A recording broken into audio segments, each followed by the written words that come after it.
ইরানের আসন্ন প্রেসিডেন্ট নির্বাচনে প্রতিদ্বন্দ্বিতা করার জন্য ৬ প্রার্থীকে অনুমতি দিয়েছে ইরানের শক্তিশালী গার্ডিয়ান কাউন্সিল। নির্বাচনে জয়ী প্রার্থী হবেন ইসলামী প্রজাতন্ত্র ইরানের ১৪তম প্রেসিডেন্ট। বিশ্লেষকরা বলছেন, এবার এ ৬ প্রার্থীর মধ্যে বাগের গালিবাফ ও সাইদ জালিলির মধ্যেই হবে মূল লড়াই।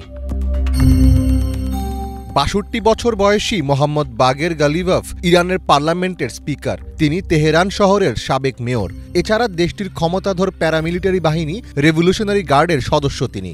রেভলিউশনারি গার্ডের একজন সাবেক জেনারেল বাগের গালিবাফ কট্টরপন্থী নেতা হিসেবেই দেশটিতে বেশি পরিচিত।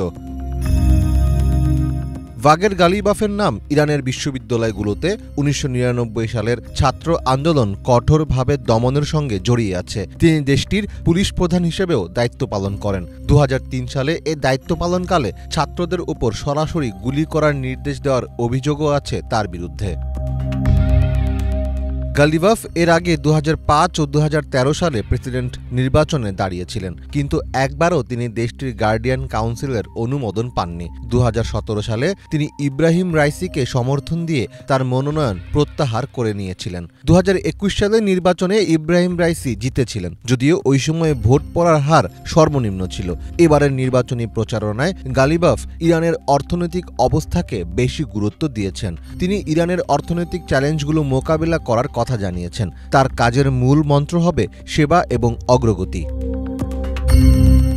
ইরানের প্রেসিডেন্ট হওয়ার দৌড়ে বাগেরের সাথে উঠে আসছে সাইদ জালিলির নাম। ২০০৭ সাল থেকে ২০১৩ সালের মাঝামাঝি পর্যন্ত জাতীয় সর্বোচ্চ নিরাপত্তা পরিষদের সচিব হিসাবে দায়িত্ব পালন করেন তিনি। পশ্চিমা সরকারগুলোর সঙ্গে পরমাণু বিষয়ক আলোচনায় নেতৃত্ব দেন সাইদ। কলেজ ও বিশ্ববিদ্যালয়ের ছাত্র থাকাকালে কয়েকবার তিনি ইরাক ইরান যুদ্ধে অংশ নেন। সাইদ জালিলি ১৯৮৯ সালে পররাষ্ট্র মন্ত্রণালয়ের তদন্ত বিষয়ক দপ্তরের প্রধান হন। গালিবাফ ও জালিলি ছাড়াও প্রেসিডেন্ট হওয়ার লড়াই জমিয়ে তোলার আভাস দিচ্ছেন ইরানের সাবেক স্বাস্থ্যমন্ত্রী মাসুদ পেজেকশিয়ান। তিনি নির্বাচনে জয়ী হলে ইরানের সাবেক পররাষ্ট্রমন্ত্রী মোহাম্মদ জাভেদ জারিফকে পুনরায় নিয়োগ দিতে পারেন। পেজেকশিয়ানের এই পদক্ষেপটিকে সংস্কারপন্থী এবং মধ্যপন্থী ভোটারদের সমর্থন আদায়ের প্রচেষ্টা হিসেবে দেখছেন রাজনৈতিক বিশ্লেষকদের কেউ কেউ। নির্বাচনে প্রতিদ্বন্দ্বিতার জন্য চূড়ান্তভাবে অনুমতি পাওয়া অন্যান্য প্রার্থীরা হলেন মোস্তফা পুর মোহাম্মদী, আলী রেজা জাকানি এবং সৈয়দ আমির হোসেন হাশেমি। ইরানে বিমান দুর্ঘটনায় প্রেসিডেন্ট ইব্রাহিম রাইসি নিহত হওয়ায় আগামী ২৮ জুন প্রেসিডেন্ট নির্বাচন হতে যাচ্ছে দেশটিতে। মীর ফজলে রাব্বি, বাংলা ভিশন।